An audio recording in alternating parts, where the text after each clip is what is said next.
افغانستان میں نئی حکومت بارے طالبان کی مشاورت مکمل۔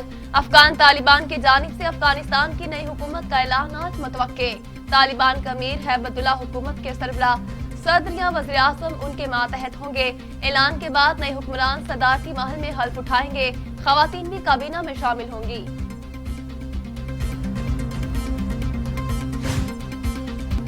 افغانستان کی ترقی کا مستقبل چین کے ہاتھوں میں ہے۔ ترجمان افغان طالبان ذبیح اللہ مجاہد کہتے ہیں چین نے افغانستان میں بھاری سرمایہ کاری کی حامی بھری ہے۔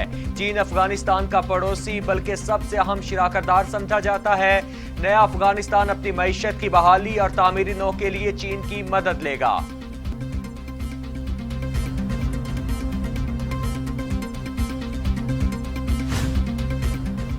افغان وادی پنجشیر کا محاصرہ، طالبان اور احمد مسعود کے حامیوں کی جھڑپیں جاری۔ احمد مسعود کے رائٹ ہینڈ کمانڈر خالد جان طالبان سے لڑائی میں ہلاک ہو گئے۔ 2 مزید اضلاع فریان اور انابا فتح کر لیے۔ باغیوں کے ٹینکوں دیگر اسلحے کو مکمل طور پر ناکارہ بنا دیا۔ افغان طالبان مقبوضہ کشمیر کا حق رکھتے ہیں۔ ترجمان افغان طالبان سہیل شاہین نے کہا مسلمان ہونے کے ناطے یہ ان کا حق ہے۔ ملک میں بسنے والے مسلمانوں کے لیے آواز اٹھائیں۔ امریکہ کے ساتھ ہونے والے دوحہ معاہدے میں ان کی کسی بھی ملک کے خلاف مسلح آپریشن کرنے کی کوئی پالیسی نہیں ہے۔ مودی حکومت نے مسلمانوں کے خلاف نفرت پر مبنی جرائم میں اضافہ ہوا۔ بزرگ سیاستدان سردار عطا اللہ مینگل 92 برس کی عمر میں انتقال کر گئے۔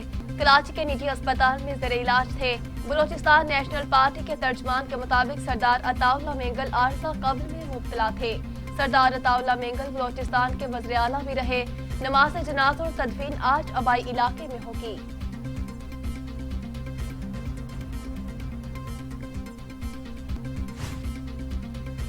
برطانوی وزیر خارجہ ڈومینک راب 2 روزہ دورے پر پاکستان پہنچ گئے۔ وزیر خارجہ شاہ محمود قریشی سے ملاقات، مذاکرات میں حصہ لیں گے۔ دونوں ممالک افغان صورتحال، 2 طرفہ تعلقات پر گفتگو کریں گے۔ ڈومینک راب وزیر اعظم اور آرمی چیف سے بھی ملاقات کریں گے۔ وزیر خارجہ شاہ محمود قریشی سے آسٹریلین ہم منصب الیگزینڈر سے ٹیلی فونک رابطہ۔ دونوں وزرائے خارجہ نے پاکستان اور آسٹریلیا کے درمیان تجارت، سرمایہ کاری، اعلیٰ تعلیم، سیاحت اور کلچر کے شعبوں میں 2 طرفہ تعاون بڑھانے پر اتفاق کیا۔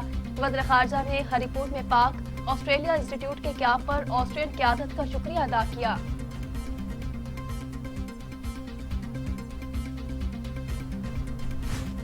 Chairman NAB justice retired Javed Iqbal کی زیر صدارت اجلاس، جعلی بینک اکاؤنٹ سکینڈل میں مزید 10 انکوائری کی منظوری دے دی۔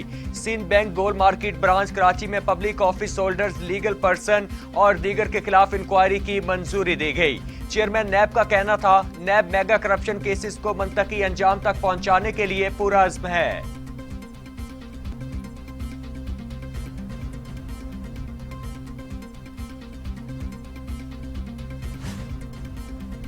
ملک بھر میں کورونا کے وار جاری، مزید 57 افراد انتقال کر گئے۔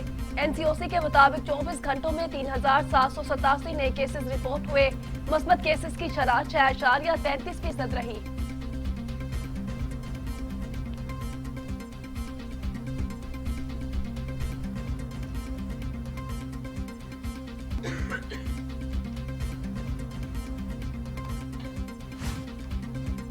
مختلف شعبوں کے لیے ویکسینیشن کرانے کی ڈیڈ لائن جاری۔ اساتذہ اور ٹرانسپورٹ سٹاف کو 30 ستمبر تک ویکسینیشن کرانا ہوگی۔ ہوائی سفر اور شاپنگ مالز میں داخلے کے لیے 30 ستمبر تک ویکسینیشن ضروری۔ ہوٹلز اور ریسٹورنٹ میں بھی 30 ستمبر کے بعد ویکسینیشن کے بغیر داخلہ نہیں ہوگا۔ 17 سال اور زائد عمر کے طالب علموں کو 15 اکتوبر تک ویکسینیشن کرانا ہوگی۔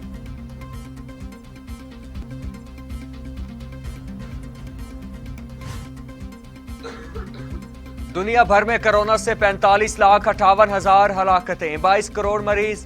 امریکہ میں 6,63,000، برازیل میں 5,82,000، بھارت میں 4,40,000، میکسیکو میں 2,61,500، روس میں 1,84,900، فرانس میں 1,14,680، برطانیہ میں 1,33,000 اور سعودی عرب میں 8,560 اموات۔